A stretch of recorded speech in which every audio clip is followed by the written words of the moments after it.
the scene. He's got the voice that's mean, asking those questions that you never seen. He's got that fire, burning bright and clean. Andrew Kahn making waves, break the routine on the Keen on show. He brings the heat, asking the minds, digging deep till they bleed. No sugar-coated truths, no lies to deceive. Andrew Kahn, the master of the interview beat.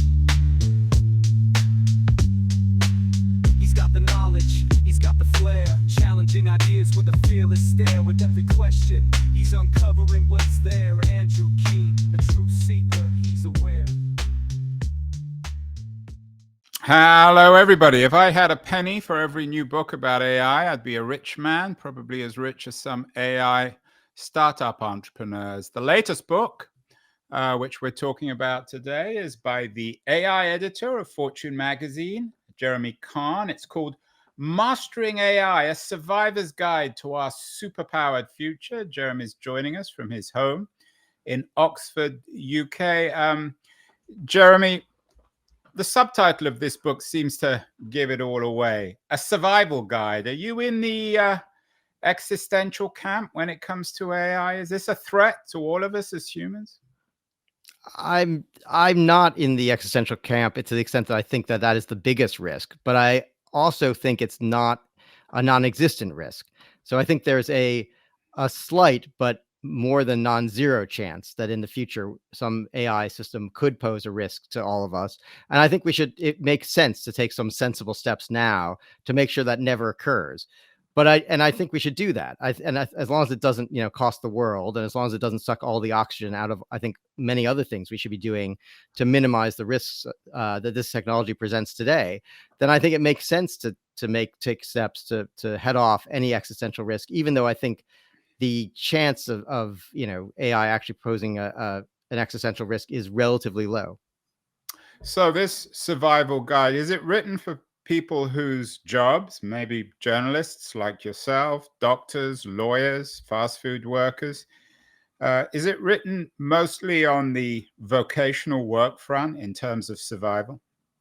So I intended this book for sort of anyone who wants to sort of figure out what the AI revolution is likely to mean to them and to our society as a whole. But definitely, a lot of the book speaks to professionals and concerns about how they're going to be affected by this technology, how they might work with this technology in the future, how it might change their company or their industry.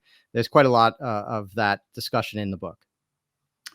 Jeremy, you're in the UK, but you're born in Ohio, so you know how journalists always ask the baseball question when it comes to narratives. What inning are we in when it comes to this AI revolution? Has the game started? Are we in the first or second inning? What's the narrative? People have been writing this narrative for years now, for the last 50 years.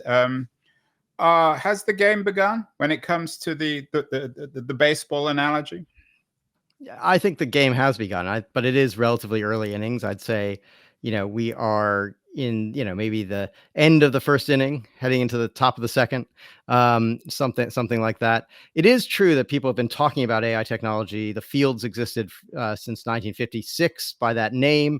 There were people working on similar technologies even in the decade before that. And, it's never quite gotten to the point where I think it was really doing things that made people sit up and take notice. What's happened in the last 2 years, really, since ChatGPT, is the sudden realization of this technology having arrived, and many more people sort of having a clear view that this could really affect sort of everything. It could affect their jobs. It could affect the shape of industries. It could, change the world in big ways. And this book was an attempt to sort of explain to people how we got to this moment, why this, I think, is a kind of turning point moment. I think the game actually started essentially, I think, with ChatGPT, and where we're likely to go, to sort of lay out what the next 8 innings may look like.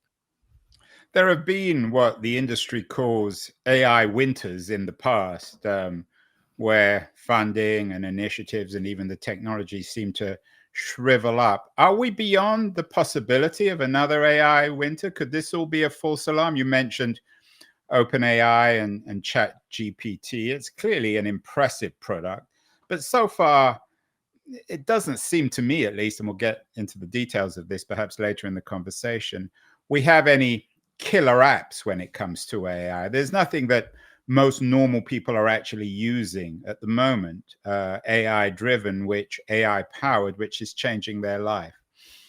Well, I think we're starting to see the first beginnings of this. We have a lot of people starting to use these kind of co-pilot products at work. I think a lot of software programmers are now relying on something like GitHub Copilot, which is based off of one of OpenAI's products, to help them code. So I think we are starting to see the effects of this, but it is true that I don't think we've really found the killer app for this technology yet.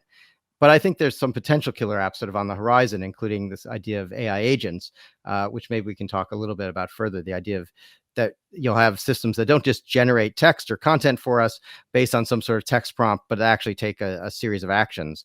And I think that is coming. And I think, we are going to start to see real effects of this in our lives, in the next very few years.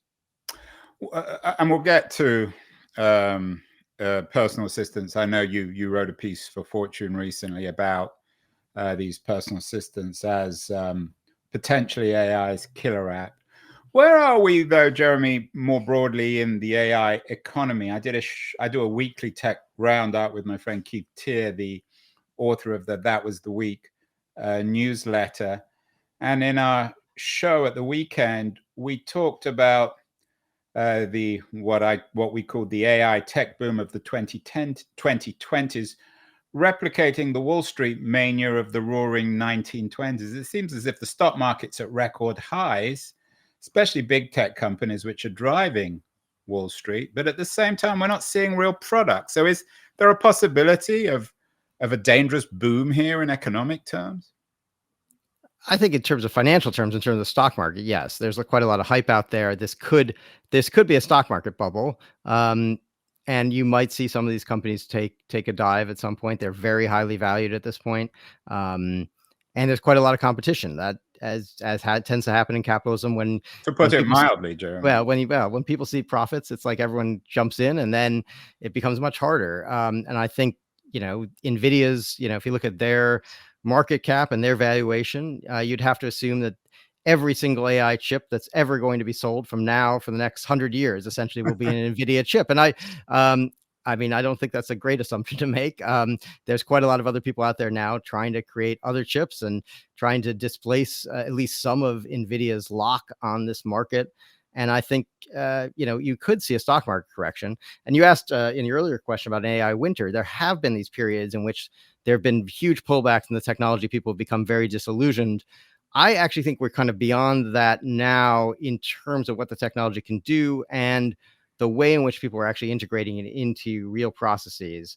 I know you said, and I somewhat agree with you, that we haven't quite found the killer app yet. But I think if you look at what's happening inside businesses, they are very committed to this technology, broadly speaking.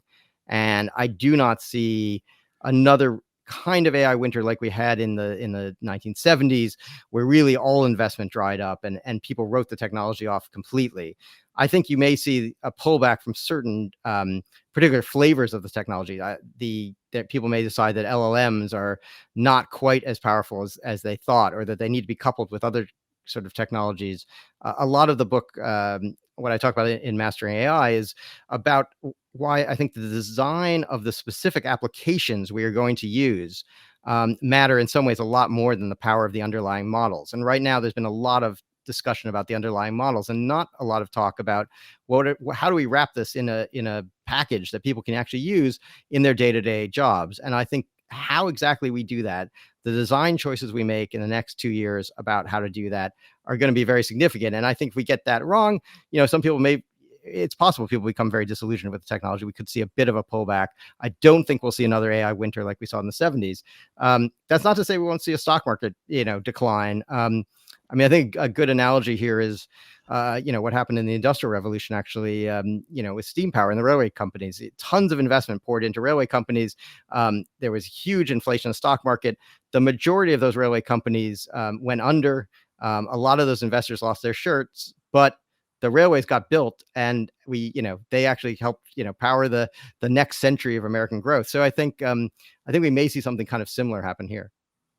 The railway analogy is an important one. Also, the automotive one, of course, the boom the unsustainable boom of the 20s was very much built around automotive companies. And after the collapse, people still drove, and roads and the automotive industry remained central to the American economy.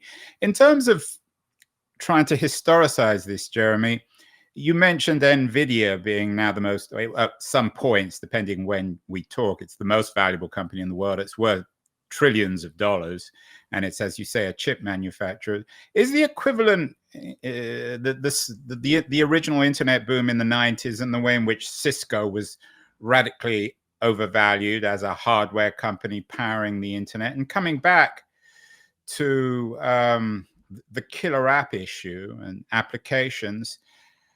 Are we still waiting for in thinking about the 1990s, are we still waiting for the Netscape moment? Even before the invention of Netscape as a usable browser in the early 90s, everybody knew the internet was going to be interesting. They just didn't know how to access it. So should we be thinking about the AI revolution in terms of this imminent Netscape moment? Well, I think we sort of had the Netscape moment, to be honest, Andrew. I think ChatGPT was sort of the Netscape moment. It's the moment, and I think what I mean by that is it's the moment that people suddenly realize, people who were sort of not involved in AI and not involved in technology at all, suddenly realize, oh my God, there's this thing called AI, and it might, really change my life. Oh, this thing seems like it might be able to do aspects of my job. This is amazing. I can talk to it about some very specialized area of knowledge. It seems to be able to converse, very fluently on that. It can do my kids' homework. It can do all these things. I think not very well, though, usually. Well, it's okay. It depends what you ask it and how you ask it, and it depends how specialized subject you want it to do.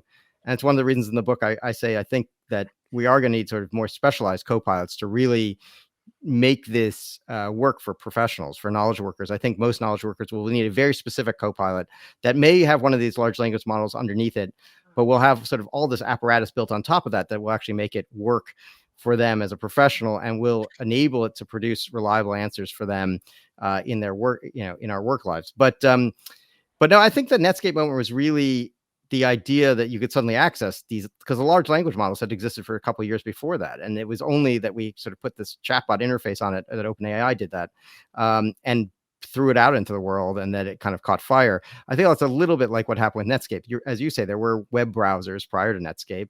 The internet was around. A lot of academics were using the internet and were very excited about it and what it could potentially do.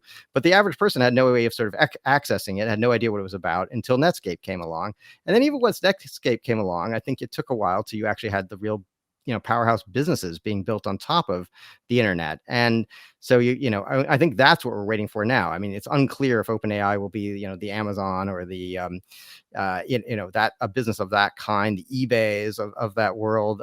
Back, if you look back then, or Yahoo, Yahoo for a while. That's an interesting one too. Of course, yeah. Yahoo was huge for a while and then really faded, but it had its moment. That moment came a couple years after the kind of Netscape moment. And I think we're still in that period now where I think we've had the Netscape moment, but we're kind of waiting to see what will actually be built on top of this technology.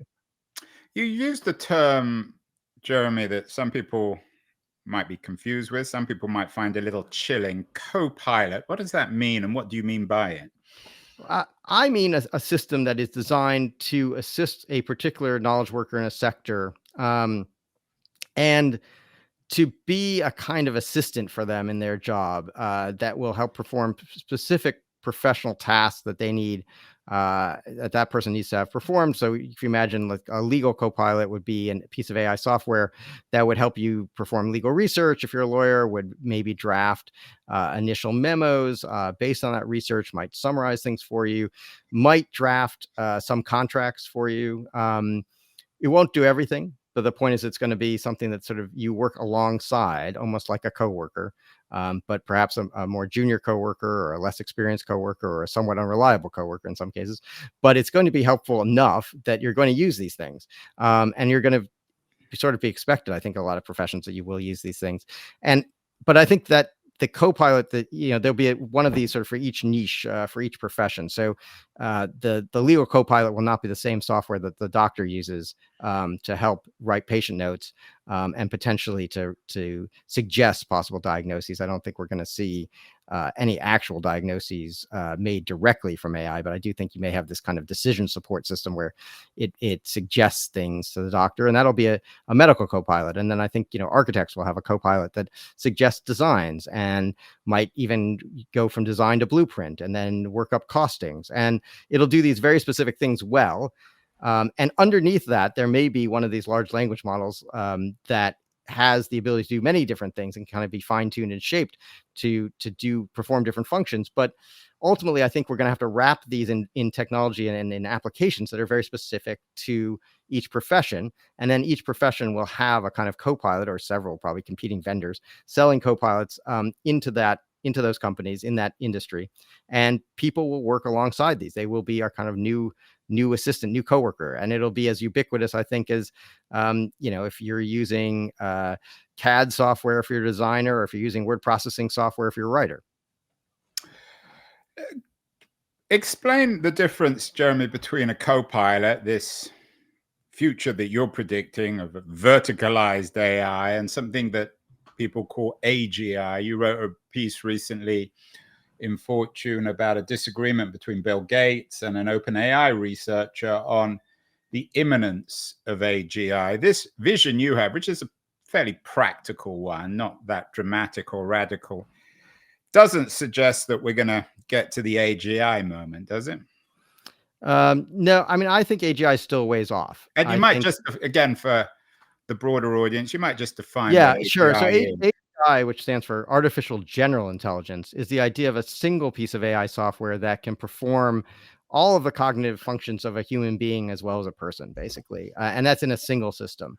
And I think that's still quite a ways off. I think we have to do there's going to have to be some technological improvements that are unknown to us at the moment in order to reach that moment. I don't think it's going to come from simply scaling up the existing systems ever larger, which some people in the field think could be the path to AGI.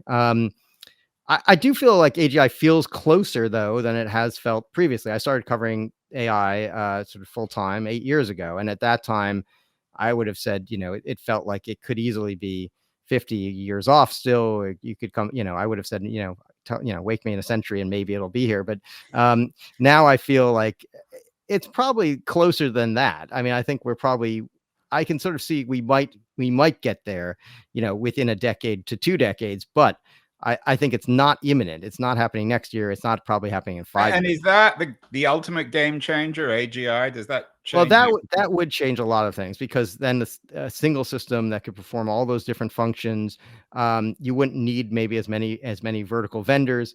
I still think you're going to want to wrap that AGI system probably in various interfaces that are very specific to a profession in order to have it work well. But the idea of AGI really, I think, is a system you could probably say, go off and do this accounting task, and it would be able to do it because it would have ingested all of that. It could go figure out how to be an accountant and go do that. And you could also say to the same system, oh, I have this medical problem, here are the symptoms, and it would make a diagnosis. And you could ask, it's sort of the dream that we have right now with these or the nightmare, some people. Yeah. I mean, is AGI the same as Blade Runner? Is that a well, not quite. I mean, that's even between humans and machines. Yeah, well, I do feel like there's aspects of that dystopia kind of creeping towards us. However, that's sort of even a step beyond that. I think if you look at something like Blade Runner, and if you talk to AI researchers, some of them believe in this thing that's even sort of beyond AGI, which is called artificial superintelligence, or sometimes they call it ASI. And that is the idea of a single AI system that's not only as smart as a person, but is smarter than all of us collectively, smarter than all of humanity collectively. And that's where you start to hear people talk about these scenarios. Like, if such a thing were invented, then of course, that would be very dangerous, because, why, such a system would be very hard to control. That such a system might develop consciousness, and then it could pose some sort of existential risk. Is that just pure, is that sort of slightly absurd science fiction in your view? The idea of smart machines not only becoming conscious, but essentially enslaving us? Yeah, I think in the way that science fiction talks about it, it is very much science fiction. I think we have to be careful about a more pernicious way in which we surrender a lot of control to systems that are very much less powerful than that, but yet we sort of give them a lot of authority around very important human decision making. which I think is dangerous. And I think we shouldn't do that. And I think there's a kind of way in which we kind of sleepwalk into a situation in which we've given a lot of authority that we shouldn't give to AI systems. And we wake up, and it's not that the system, has any consciousness or intent to enslave us, but we've sort of enslaved ourselves in that scenario. It's the frog in the pot, in the boiling water. We are talking with Jeremy Kahn, Fortune's AI editor and the author of a new book on AI. Another one, Mastering AI, a survival guide to our superpowered future. We've been talking broadly about that superpowered future in the first half of the show. In the second half, I want to get a little bit more granular and talk about how he expects AI to change the different industries, from personal assistance to law to war. We'll be back in a second, but I want to remind everyone that at least for the moment, humans are still editing our high quality publications, and guys like Jeremy Kahn, our guests, smart guests, human guests, are brought to us by our all too human friends at Liberties, a quarterly publication of culture and politics. Going to run a short feature on Liberties, and then we'll be back with Jeremy to talk more about how we can master AI, perhaps before it masters us. So don't go away, anyone. We'll be back in a second. The noise, there is nuance, insight. Liberties is not just a journal of ideas. It's a meteor of intelligent substance. It's the place to be for engaged citizens. Politics, opinion, substance. Liberties is a triumph for freedom of thought. A quarterly of urgency, of cultural exploration, of intellectual delight, of immaculate prose. It's invaluable. Subscribe now or find Liberties at your favorite bookseller.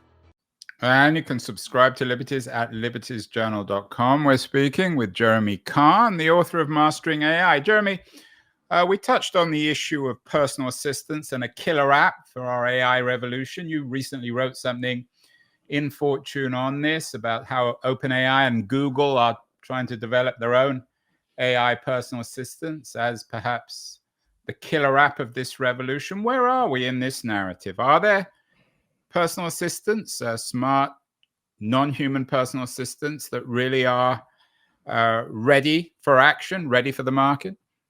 I think we're going to find out very soon, because everyone's working on them, and there's quite a lot of speculation about when exactly it'll be debuted. But Google sort of hinted that it's working on this thing called Project Astra, that it may debut even at the end of this year. OpenAI is believed to be working on a kind of what they call an agentic system, a system that can serve as an AI agent.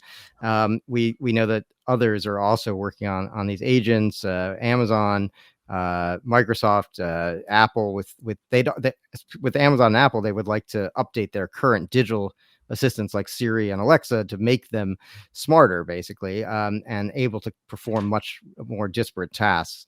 And I think we're going to see how well these things work.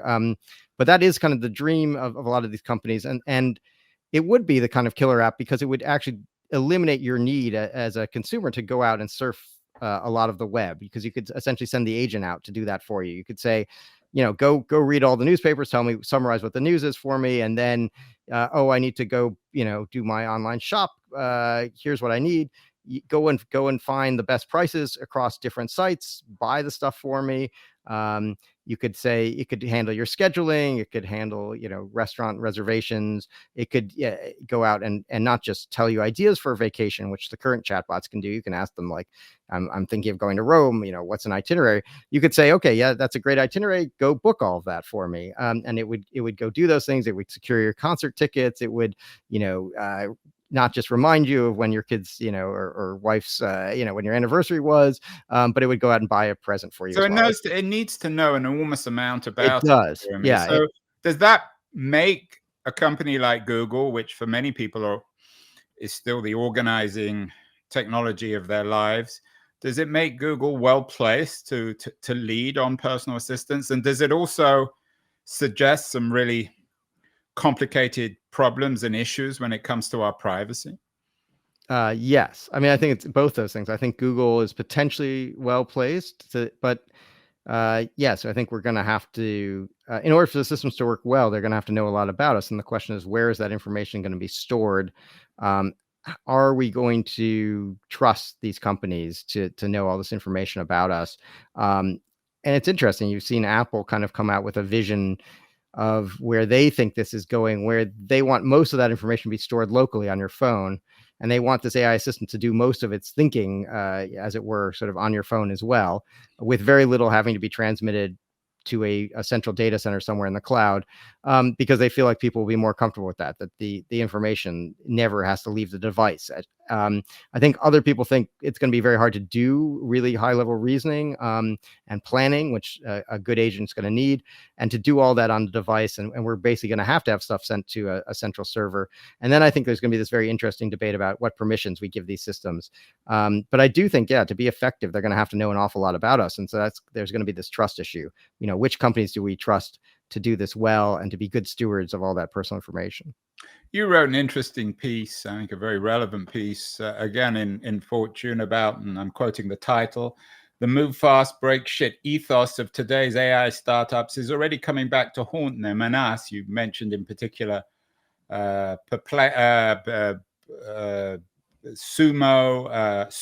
which is OpenAI's video application, and some legal disputes between the entertainment industry and some of these startups. How dangerous is the situation? I mean, we've got Perplexity AI, the leading AI search engine, which has been accused of scraping the web.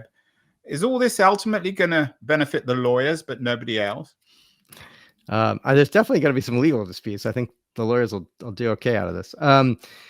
Look, I think, again, if these companies are going to win our trust, and that if they want us to trust them with all of our personal data, they are going to have to prove that they can be good stewards. And already we have seen some of these companies sort of fall down on that. And certainly our history with social media is not a good one. And I think a lot of people are rightfully skeptical about how good a steward these companies can be of our personal information, and that they will actually act in our best interest and not, especially when that might conflict with their own profit motive. And then I think that's why we need regulation. I think it's going to be very hard for these companies to do any kind of self-policing, and we are going to. What kind of regulation would you like to see in terms? I'll tell you one thing I'd like to see as we move to sort of personal assistance. One of the things I'm most worried about is actually, I want that personal assistant to, if I'm going to give it my personal information, I want it to actually serve me and not serve some advertiser who's paid the personal assistant company a lot of money to have their results figure higher in what the agent finds for me. And I think that's, one of the real pernicious dangers here. And I think we should say that, and I think, entities like the FTC in the US should police these business models. And we should say that you cannot have a business model that's based on engagement. You cannot have a sort of pay for play situation where companies pay the technology provider, the vendor of the chatbot, to display information that is essentially advertising or marketing copy to somebody, or make recommendations to somebody without it being transparent. That, you're seeing, I'm recommending as the personal agent, the personal agent's recommending to me that you should buy this particular kind of shoe. That's got to be clear if that's coming from Nike or Reebok or something. We've heard this before, Jeremy, time and time again over the last 20 years. Nothing much seems to have happened. And if we had a big tech person on the show, they might say, well, we still need to make money. Either people have to buy this product, or the business model is driven by advertising. Do you think the consumers are ready to actually pay for example, an AI personal assistant? Might that be the solution? Oh, I think that would be the solution. But then the question is, you're right. The question is, what does it cost? But I think if you knew for sure that was providing value, and I do think these personal assistants, if we get them right, will provide value, people will be willing to pay something for them. The question is going to be sort of, what are they willing to pay, and is it going to be enough? But I think a lot of people would be willing to pay. It'll be interesting with Google, given that it's become a multi-trillion-dollar company off the back of the advertising industry. Whether if they're the leaders in these personal assistants, whether they'll cannibalize their own business model. We mentioned that the lawyers are going to do well out of this, at least people lawyers, human lawyers. But You've written about the impact of AI on law. We've done lots of shows on that. I've had Josh Browder, I'm sure you know his Do Not Pay company's been on the show several times. Is law going to be one of the industries most radically impacted in this first AI revolution?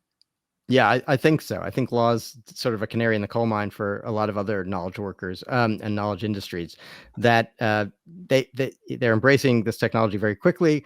It has a lot of potential because ultimately the law. I talked to the head of one of these legal AI companies in the book, Casetext, which has now been purchased by Thomson Reuters, but he said, look, the law is all text. These systems are great at sort of manipulating text and understanding text. The law exists in text. It's all about language. That's sort of all the law is. You don't have to worry about too many other modalities in essence. And I do think this is going to be an area where law is one of the first industries affected. I think it's going to be interesting to see how law handles the issue of training sort of younger lawyers, because traditionally they have, particularly the big firms, have used these younger lawyers kind of as kind of research cannon fodder, as it were. They put thousands of them they're not on deals. co-pilots. They're more like stewardesses. Yeah, exactly. And they're sent to do due diligence on these big deals where you have hundreds of them descending on a document room and pouring through to find aberrant contracts or issues that could cause legal trouble for the merged company down the line. And I think a lot of that work can go away because these new legal co-pilots that are AI powered will be able to sort of. So what are we all going to do, Jeremy? I mean, this is the great question, the multi-trillion-dollar question. If indeed we have this age of what you've called co-pilots and technology, AI replaces many doctors, many lawyers, many engineers, many teachers, many journalists. What are we going to do? Well, I don't think it replaces them. I mean, it may limit the growth of those fields, but I don't think it actually replaces the existing jobs because I don't think the technology is yet powerful enough to do that, and won't be, I think, in the next decade. I think we are in a situation of co-pilots and not autopilots. And so we're still going to need people working alongside these systems. But what they do may change. And I do think the training of younger people may change. And it may be true that law firms need fewer sort of big cohorts of young people, but they're still going to need some. And they're still going to have to hire some bright lawyers that they want to train up to appear in court and to do all the client service things that are really important, that these co-pilots are not going to be able to do all those things. They're not going to have that expertise. And I think a lot of the stuff still comes down to sort of human empathy and human skills. And there's quite a lot of sort of softer skills that are not going to be easy to get into a legal co-pilot and have them perform as well as a big rainmaker, for instance, for one of these firms. So I think for the time being, it's not a situation of mass unemployment. I think it's one of shifting roles.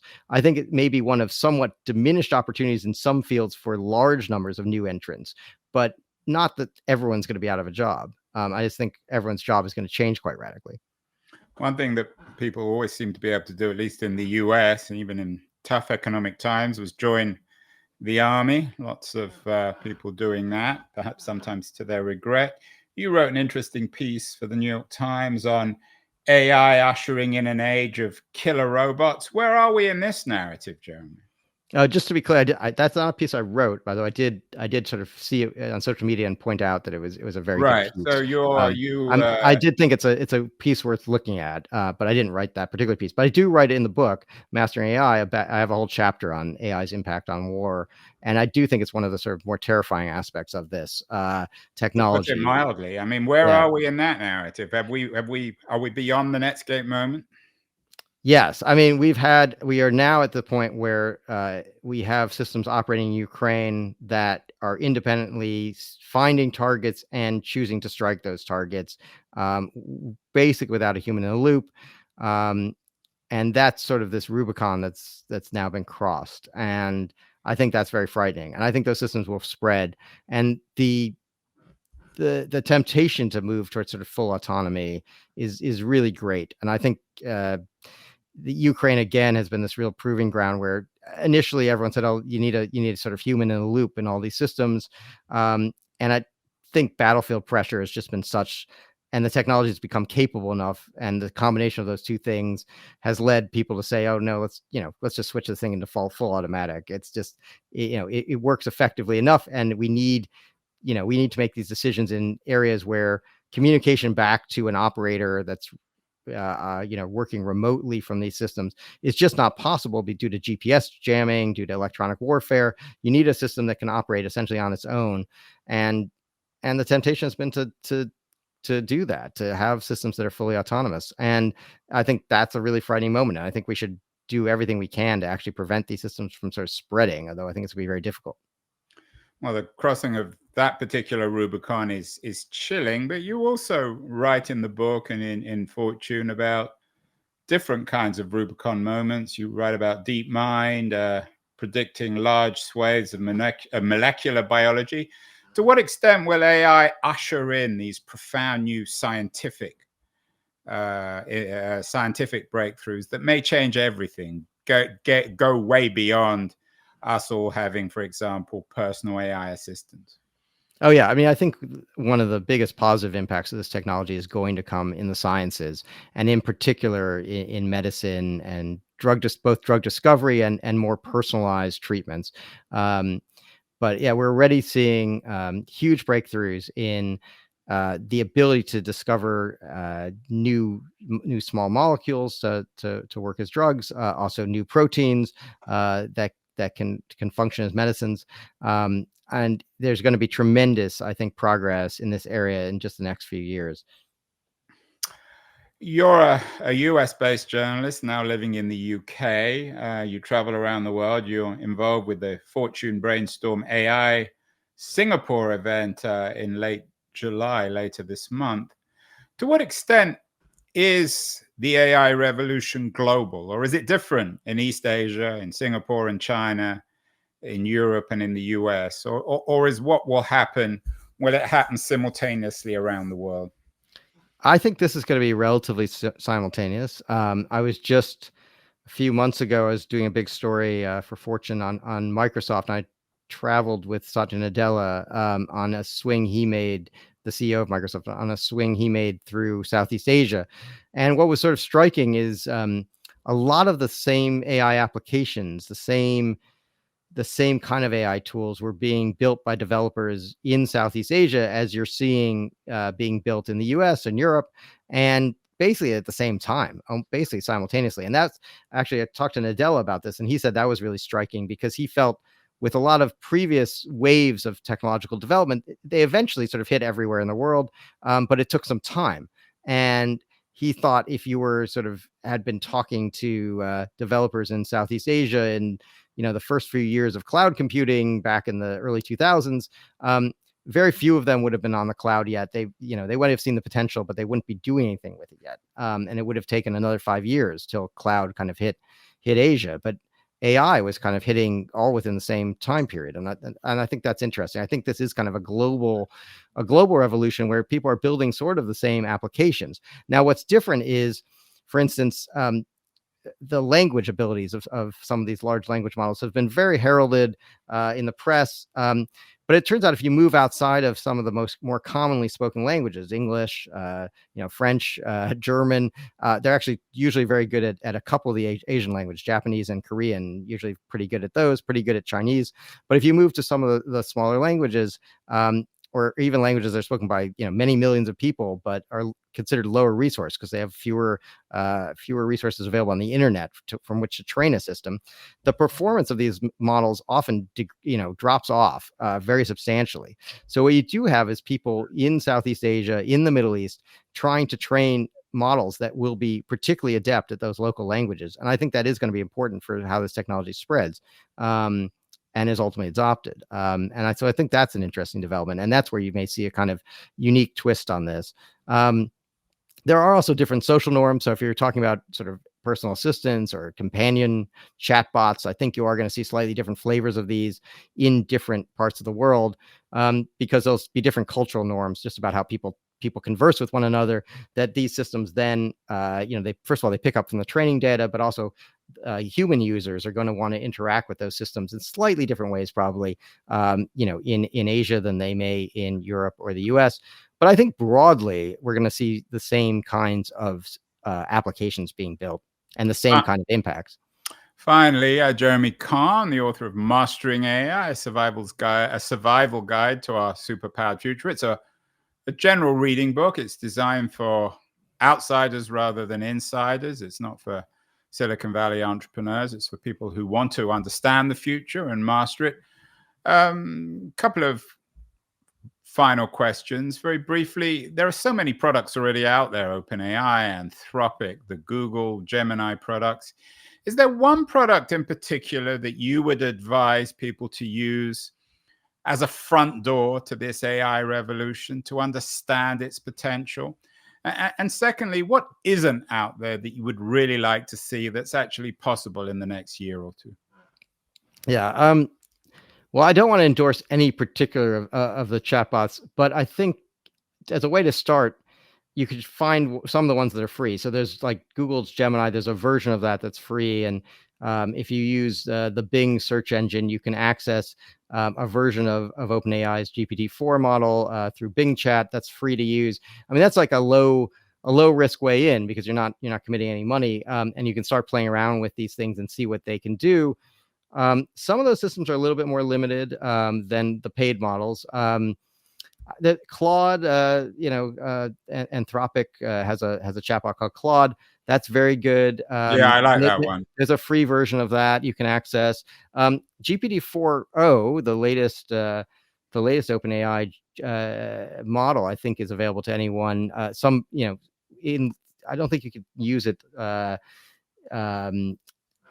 all you want all the time, but you can play around with that for free a little bit too. And that's like a good way to, I think you should trying different of these models is a good way to kind of learn some of the nuanced differences between them, and just to kind of get started and see what they can do, see what you can do with them. And if you find it particularly useful, you might want to upgrade to the paid versions, which allow you often to do a lot more, because you can often feed them much more data. There's certain features you can access with the paid models that you can't with the free versions. I think that's good. And you said something about something I'd like to see. Yeah, I mean, I do think these AI assistants, if they work, will be great. And I would like to see the first. I'm excited to see what the first versions of those are going to look like, and how. I'm curious to see how good they'll be out of the box, and exactly when they'll be debuted. Because I do think that is kind of going to be the killer app for this technology. And so I'm excited to see, the first of those roll out. And like I said, I'm kind of curious to see how good the first versions will be.